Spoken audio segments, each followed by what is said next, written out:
Hello guys, in this video we will check out the Invisible Sheet Glass Elite Vision Guard Plus for the Apple iPad 10.2 inch, which is for 8th, 7th or even 9th gen. So I'm going to use this in the 9th gen iPad.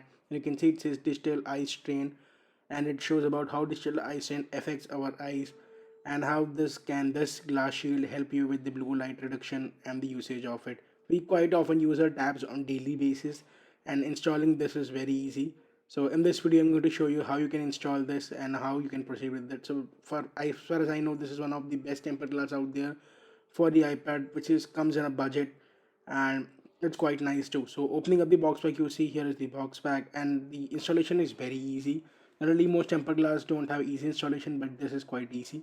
Now opening up the box pack, you can see you have to just slip this up. You have a strap or a holder for the iPad, so you just put your iPad on that holder. Now open up the wet wipes and clean the screen thoroughly.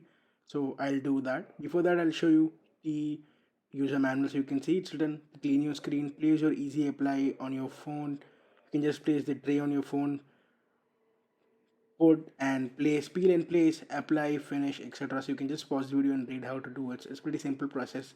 I'm going to show you how you can do that. So you can see I have now going to apply the tempered glass here, and so I've cleaned my screen fully. Now let me just apply it. So you can see I've applied the tempered glass. Now I have to remove the top layer of the peel. Now let me remove this. So here I'm removing the top layer of the peel, and you can see how easily it got installed. Now just rip it off and it will get installed. Now I installed it. You can see the iPad looks quite good. It is very nicely done, and the finish of the tempered glass is also nice. It's quite hard to, the touch response is absolutely brilliant. There are no hiccups at all. The touch is absolutely fine, and there are no bubbles also. The installation is pretty easy, and I would definitely suggest, if you're looking for a tempered glass for iPad, definitely go ahead and buy this. The tempered glass is strong and also very easy to install. You don't need to go to a store to get it installed and spend extra money. So that was it, guys. It was a quick video on the Invisible Shield tempered glass for iPad 7th, 8th and 9th Gen 10.2 inch. I hope you like this video. If you like this video, please give this video a thumbs up. Thanks a lot for watching.